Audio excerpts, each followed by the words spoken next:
Keep your friends close, but your enemies closer. Disguised as Jedi killer Rako Hardeen. Technically, Rako's not a Jedi killer, though, because he didn't actually kill a Jedi. Maybe he killed a different Jedi and then killed Obi-Wan?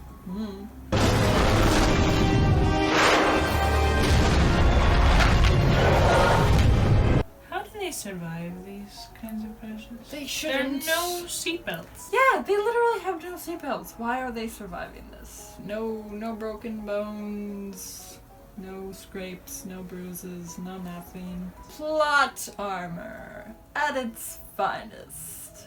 Moralo likes a man who plans ahead.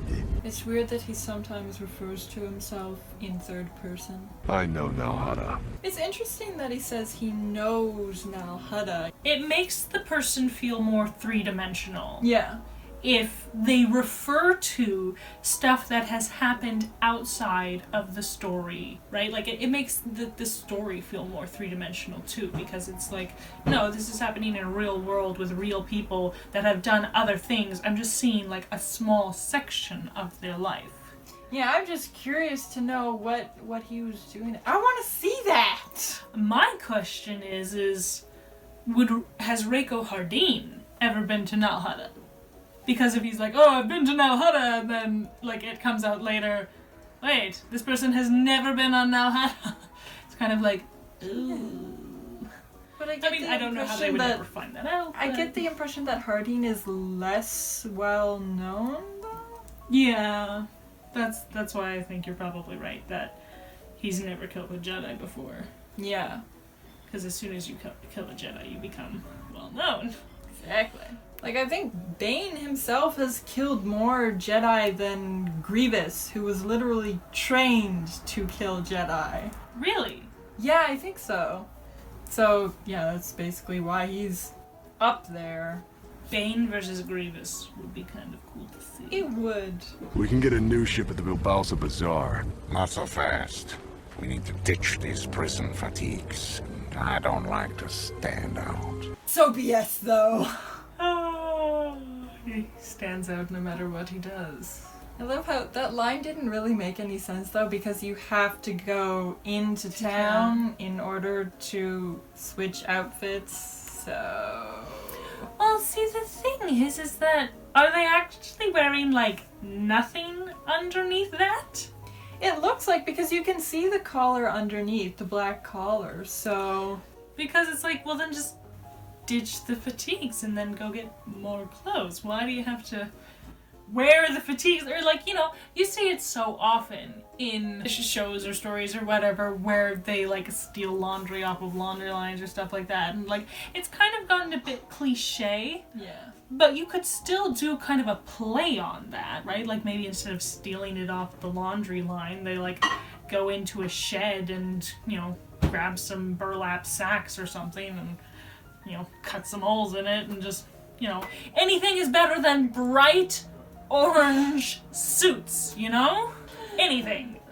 So yeah, just some sort of play on the, you know, maybe they come across, you know, a farm and the occupants are in the fields, so then they just go into the house and...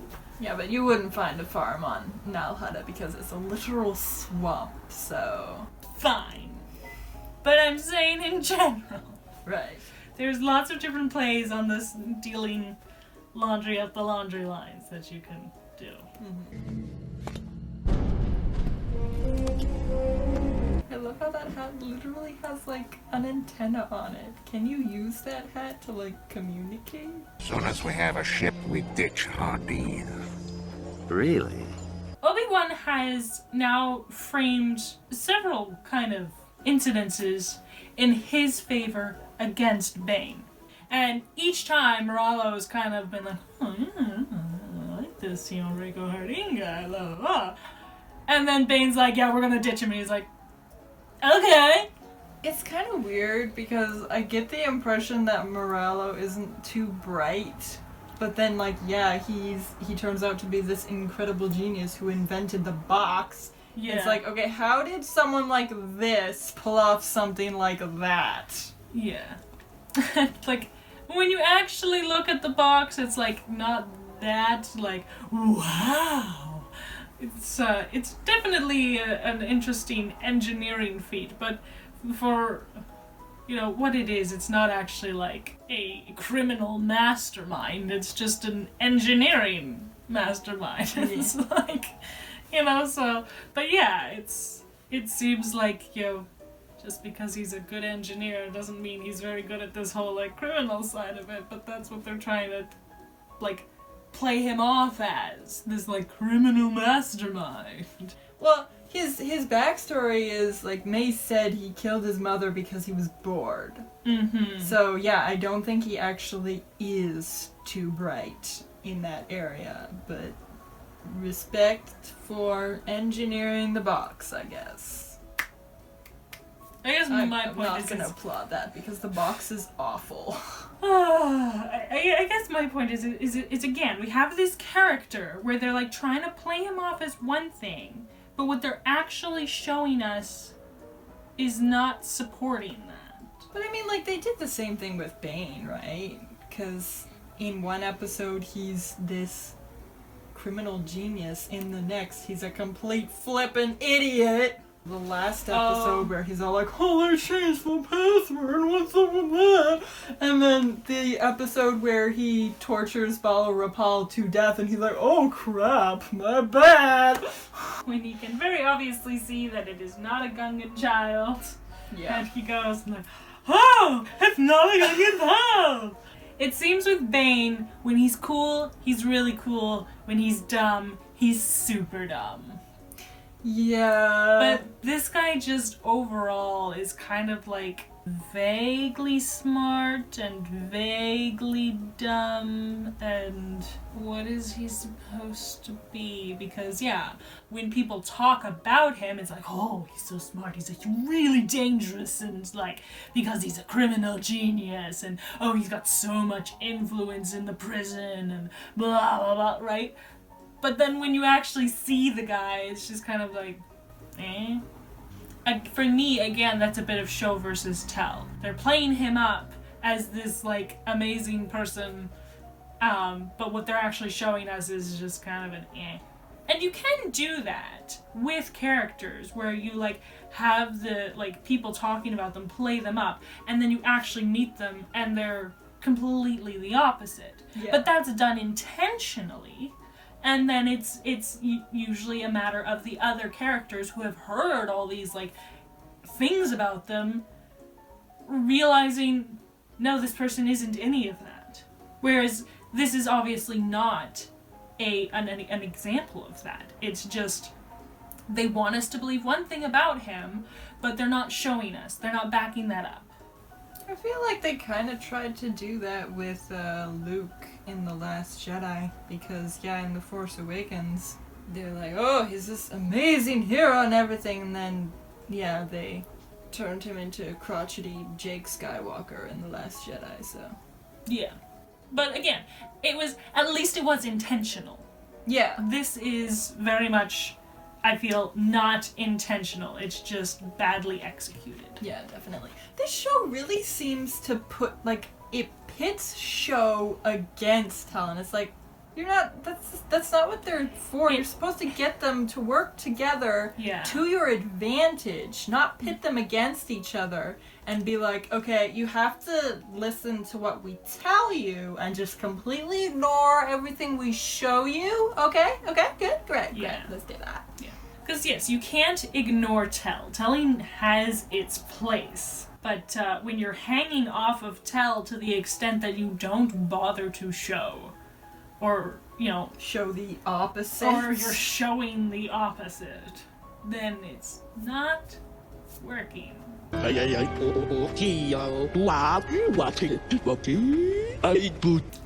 what they were saying. He said, He despises you.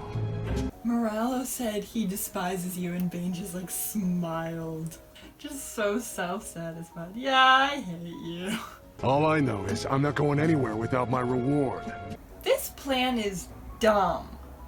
Because did they really think that they were gonna tell Hardin, yeah, we're ditching you, and he'd be like, okay, I'm totally good with that. Oh god, so mean. I was gonna tell you bye.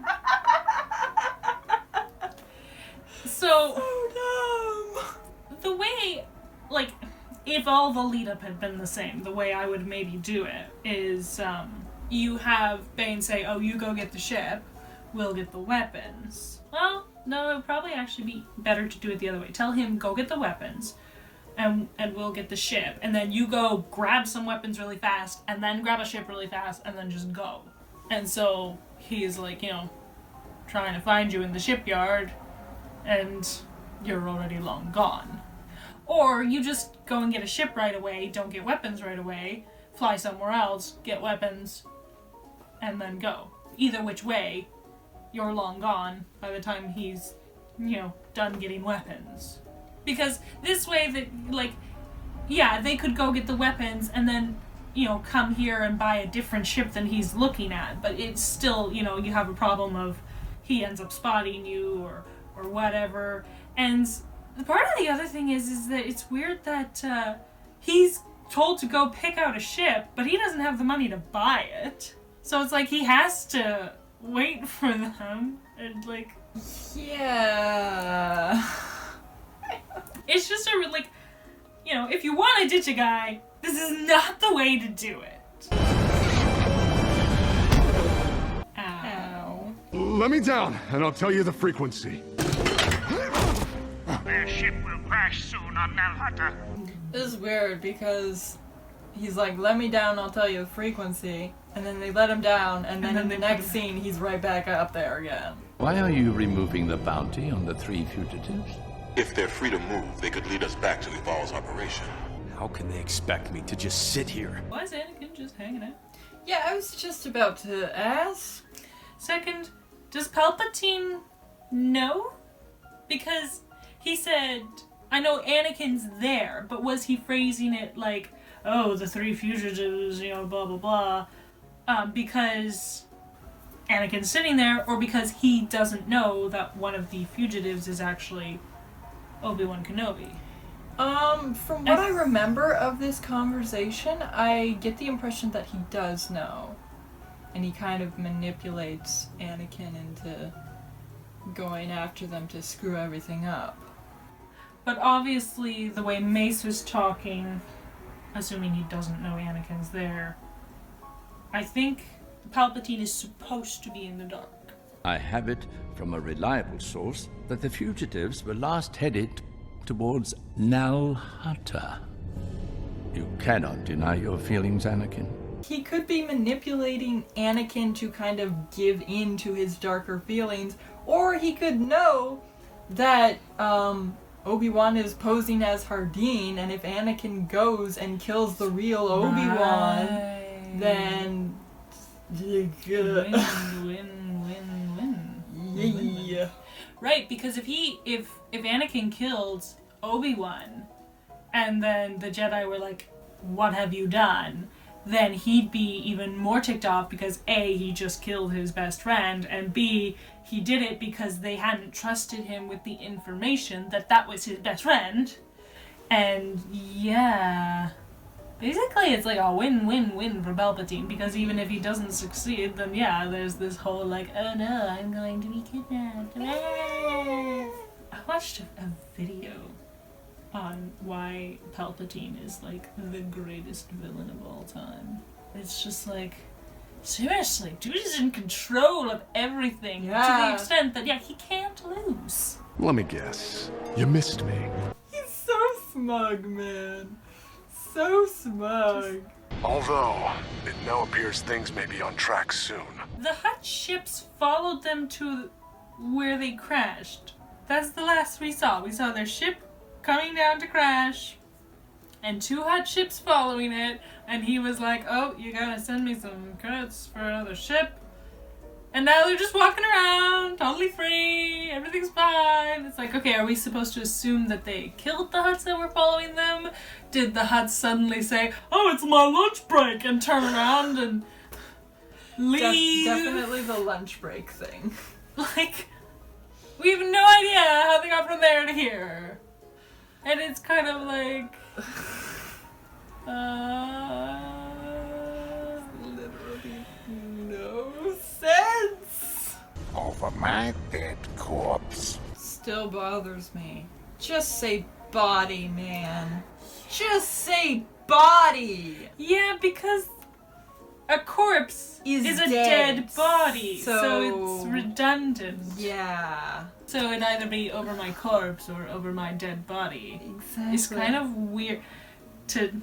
There are some things you can, like, change the phrasing to be like, ooh, see, a new, different planet. This is not Earth. But when you do it sloppily like that, it just sounds weird. And it kind of takes you out of it for a moment. Yeah. Because you're like, oh, why didn't he just say over my dead body? What makes you think Obi-Wan's murder is on Nal Hutta? Okay, first time we see her in this episode. What's she doing? Oh yeah, she's completely showing total doubt in Anakin, as always. Well, okay. How long does it take to fly here? And she couldn't, you know, while they're flying here, say, wait, so why are we going to Nal Hutta?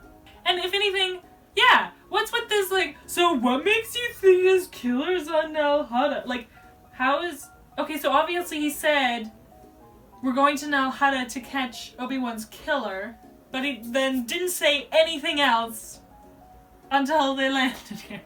And yeah, it's like, okay, if Anakin says, we're going to Nal Hutta because Obi-Wan's killer is there, why is she asking, so what makes you think that he's here, rather than, oh, how did you learn that? Or anything else. And again, it's the tone. Always with the tone. So disrespectful. And again, just goes to show how little she cares about Obi-Wan.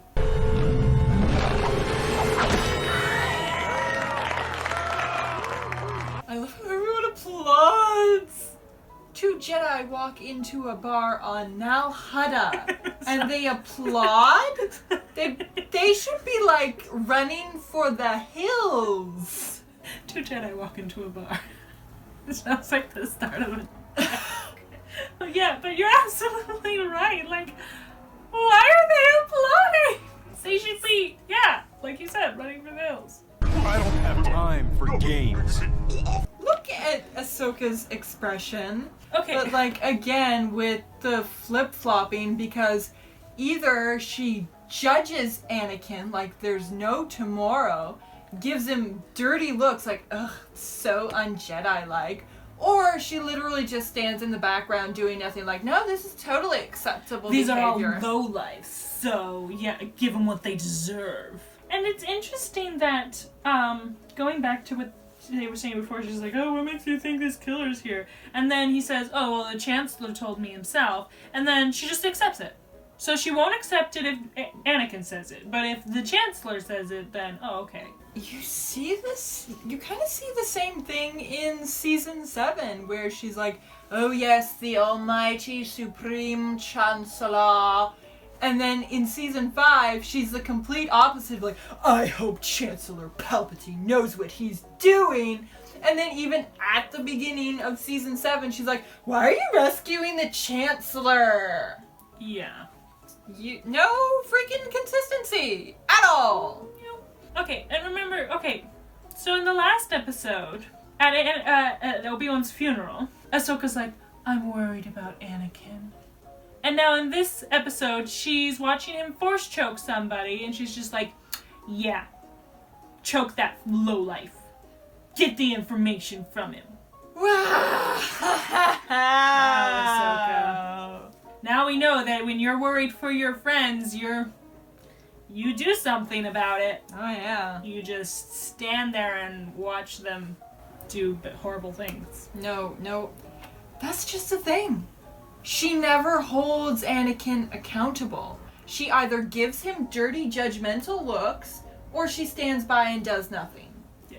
I mean, she does occasionally be like, master, right? But yeah, again, it's she's either judgmental or she does nothing. It's not a holding him accountable thing, which would be like completely different because it's done out of like a place of care and respect, which neither she has for Anakin. Yeah. Anakin is on Nal Hutta. Now I'm kind of confused as to what angle he's trying to play here. Oh, the angles. If he tells them Anakin is on Nal Hutta, and then the other Jedi show up and stop Anakin from doing what he wants, right? It breeds more resentment. Again, it's a win-win situation for him. If Anakin succeeds in killing Rako Hardeen or Obi-Wan, still don't know if he knows who's who. But it seems clearer to me now that he's not supposed to know. I suggest you have more faith in young Skywalker. Okay, here's my question. Holographs, what is with them? Sometimes you can have someone sitting or standing as far away from you as I am, and they're not in the holograph because they're not talking. And other times, you've got this dude over here who's like 5 feet away from the clone who's holding the holograph trajectory thing, and he's not saying diddly squat, but he's in the holograph. They aren't consistent with anything in this show. I mean, like, that's just a tiny little detail, but it bugs me. Why? How does this work? I find it interesting Badly done. that the writers are very clearly trying to paint what Anakin is doing in this moment as unacceptable, which it is because he's pursuing revenge. Yeah. But Ahsoka is right along there with him saying, yep, we're gonna get revenge. And that's not unacceptable?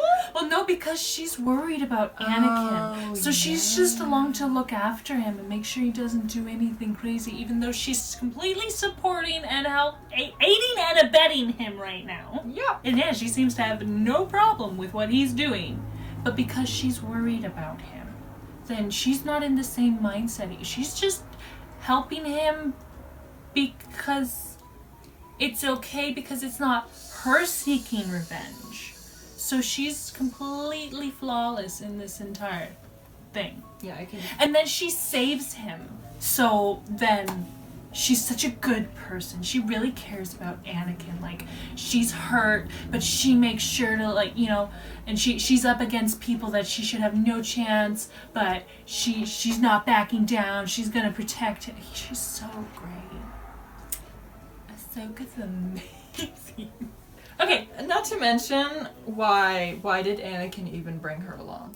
I was gonna ask that when she first, like, showed her face on Nal Hutta, and then we were talking about the other reasons that she's stupid, so I forgot to mention it. But you're absolutely right.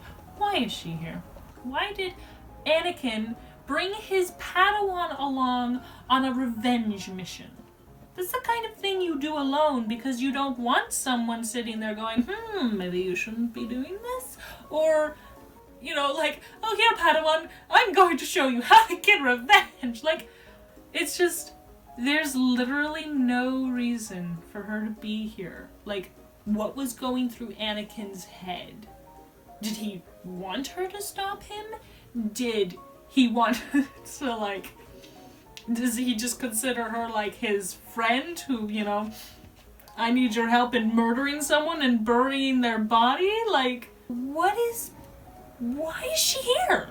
Because the writers have to shoehorn her in everything! Yeah! How do you know they couldn't have gotten very far?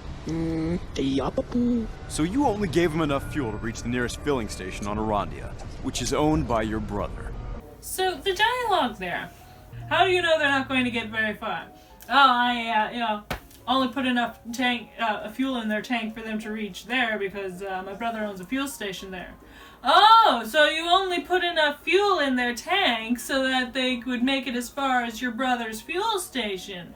Okay, that's pretty, like, literally word for word repeats like what the person said, and they do that for the audience's benefit. But yeah, like, well, if you think about it, it's one of those problems where, again, instead of doing subtitles for the alien characters, they have the English speaking characters say the their lines for them. But the reason they don't have subtitles, my guess, is so that children who are too young to read know what's going on. But it's like, okay, if a kid is too young to read, they should not be watching the show.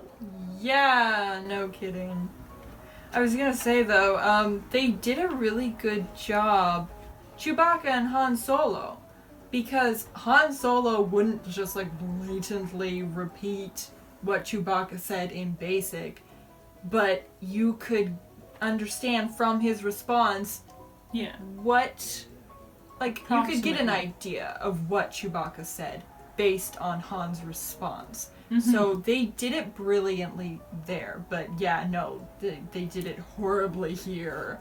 Why not have subtitles? Or if you don't want to have subtitles, why not work the conversation in a way that you can gather from Anakin's response? Or even, like, just have Anakin say, you know, oh, okay, thanks for the info or whatever, and then Ahsoka's like, wow, that's a pretty lousy thing to do, you know, and that, like, basically just have the conversation between Anakin and Ahsoka. Like, maybe Ahsoka's waiting for him in the ship, so she wasn't there to hear it for herself, and then she's like, where are we going? He's like, oh, you know, we're going to a fuel station over here. Dude only puts enough fuel in the ships for people to reach there because his brother owns it. So instead of having, I'm going to repeat word for word what you said back to you, there's a lot of different ways you can do it without having a horrible moment like that. We better get going. Arandia is pretty deserted. They may steal a ship there to throw us off their trail. She's absolutely in this with him. Let's go get revenge! Yep.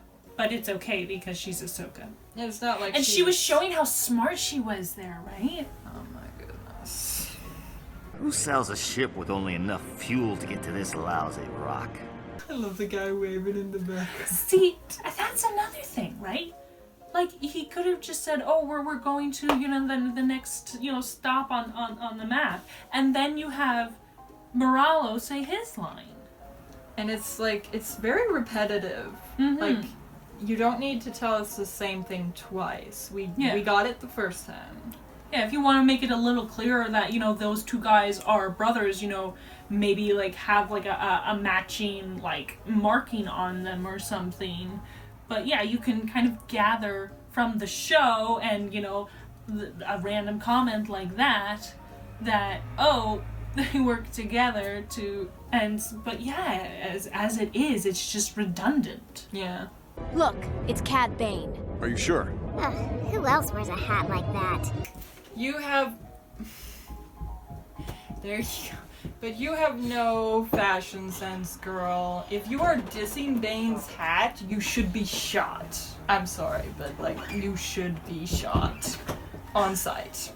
I mean, like, you should be shot on sight for just being you, but you should be shot on sight for making that comment.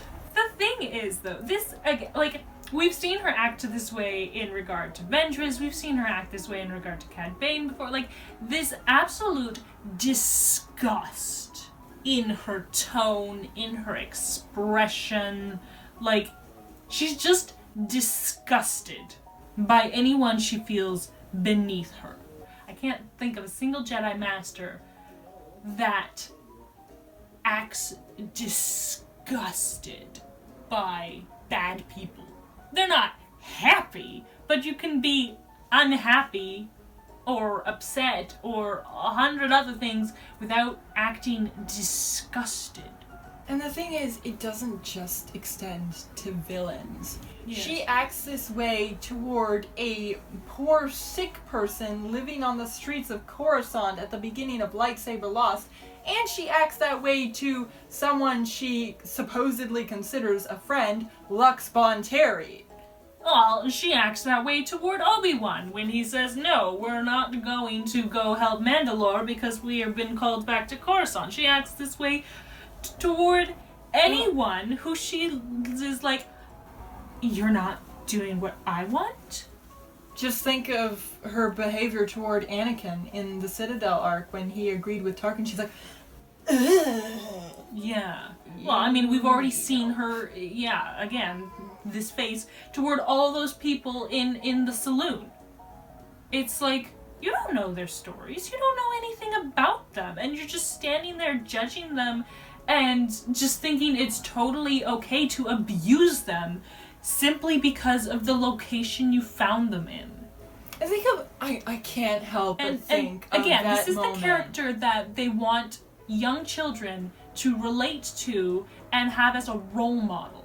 I was saying, I just can't help but think of that moment from season 7 where Trace is all excited that they're dining with a king, and Ahsoka just legit glares at her.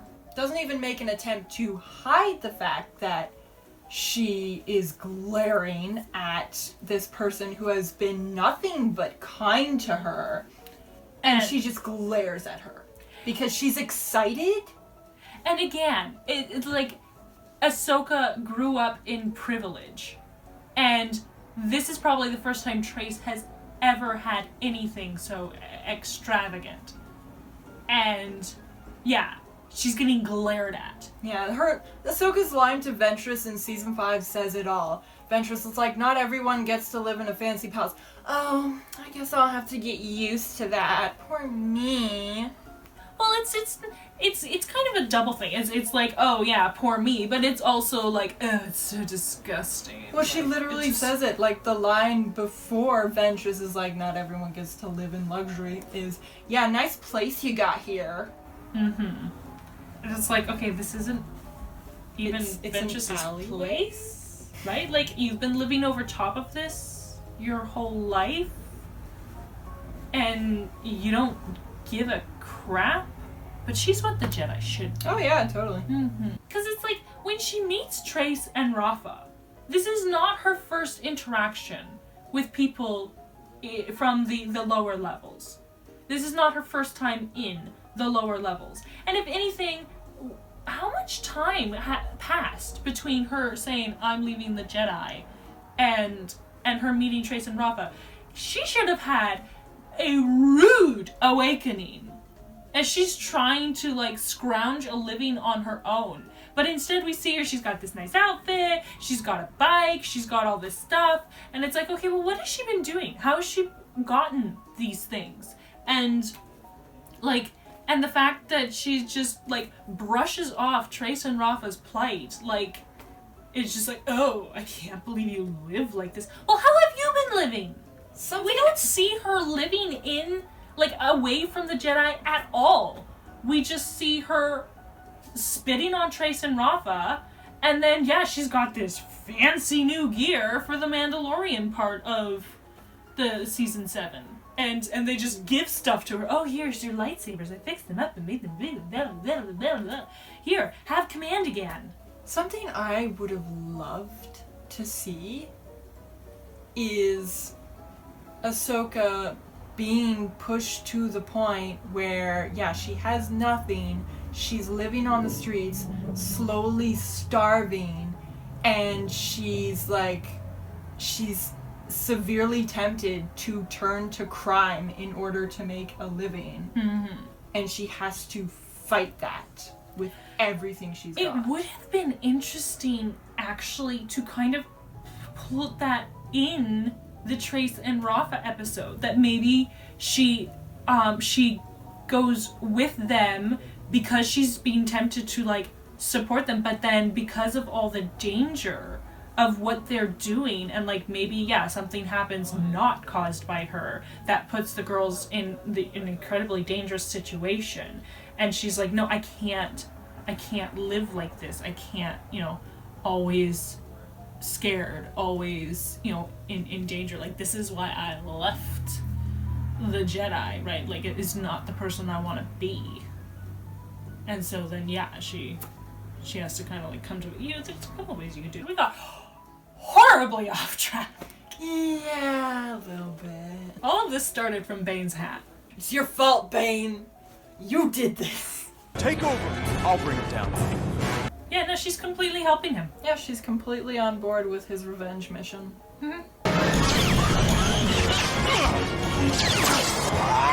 As much as I love seeing Bane doing action-y things, being cool. Why the heck are you fighting Jedi with blasters, you moron? If killing Jedi is your thing, because he literally built his entire reputation, his entire business on killing a Jedi, wasn't actually a Jedi, but he rolled with it.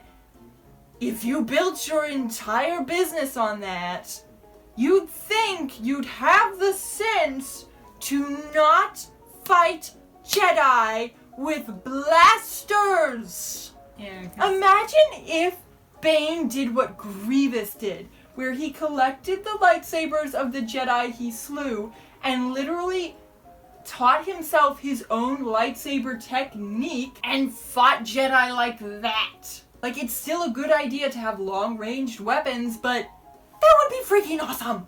And would make way more sense! Because he's got like a flamethrower, he's got like his shocker things, he's got all these neat little like Batman utility belt things. Yeah, it's like, I'd love to see those more. Yes! You're absolutely right. And we did actually see him with a lightsaber once, like in his fight against Kenobi and Quinlan.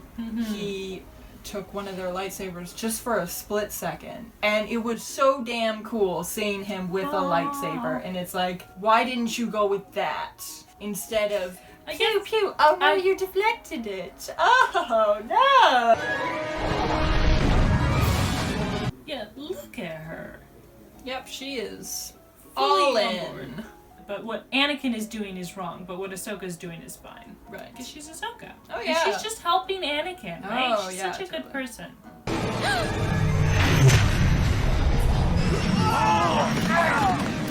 Good job, Ahsoka. Yep. That wasn't even much of a hit. He was kind of like going, It doesn't seem like very much, but I think they kind of slow-mo. I don't know. Given the speed at which he was going, like, it would have been enough of a hit. Yeah, but yeah, But the it way didn't- they did it, it didn't feel like much of a hit. Yeah.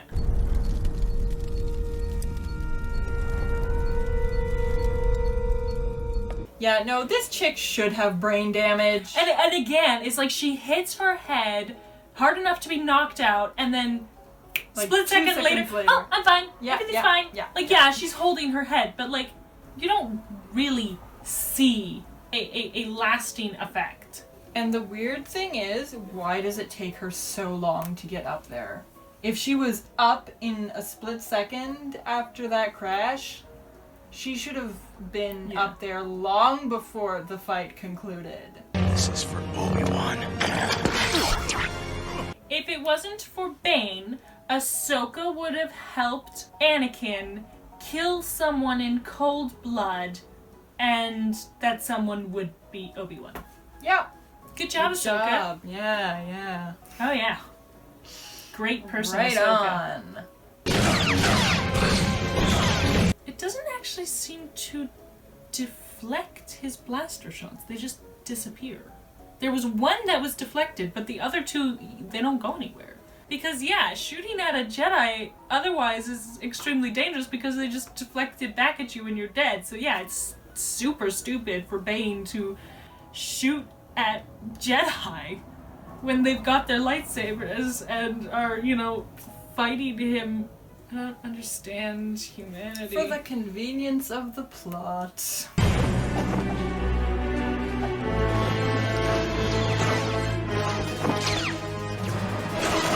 Oh yes, please, take your time being all gymnastic-y. Did you see that?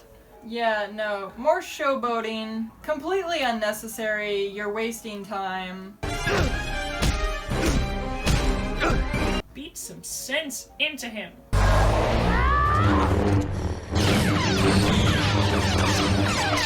Oh, Ahsoka's so cool. You're lucky we're in a hurry, little lady. Yeah, no, she is. If they had all ganged up on her, she would be dead. If it was Rico Hardin, yes, she'd be dead. Obi-Wan would probably find a way to protect her. Yeah. But yeah, otherwise she would be dead. And again, it's like You're in this situation because instead of stopping Anakin from pursuing revenge, you've done nothing but support and help him. And now it's all like, oh, she's so great, she's protecting Anakin, she's so cool. It's like, no, they shouldn't even be in this situation if she was a good Padawan to Anakin. If she was a true friend to Anakin. Exactly. The other thing is Anakin could have gotten killed. Not just in the fight with Bane, but in the crash. Yeah. Because she wasn't paying attention, like she's trying to hit the ship like Anakin was doing. While Anakin is on it! Yeah! As soon as Anakin jumped out of her ship, she should have like pulled back or to the side or something and like watch. She shouldn't have been continuing to fly over it and like, you know, because that's why they crashed. Because Obi-Wan pulled up suddenly and she's like, oh no! And then they hit each other and fell out of control.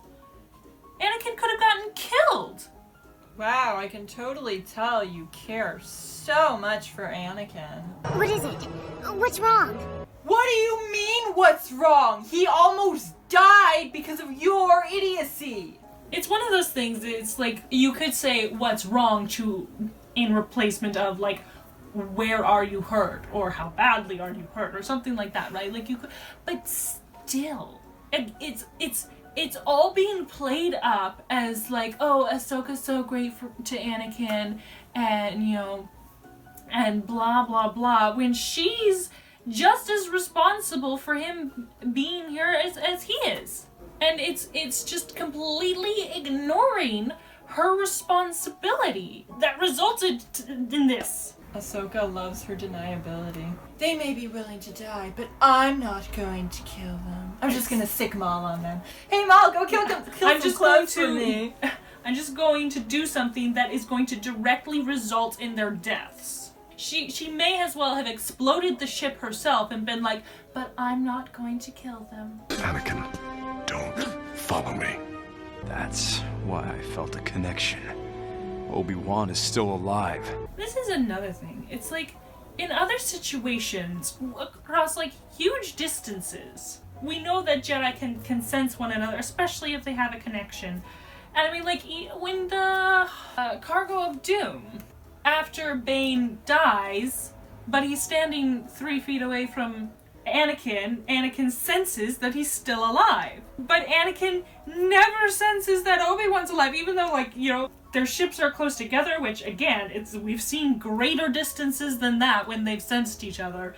And then he's literally fighting him, and he's just nothing until Obi-Wan's like, cut it out!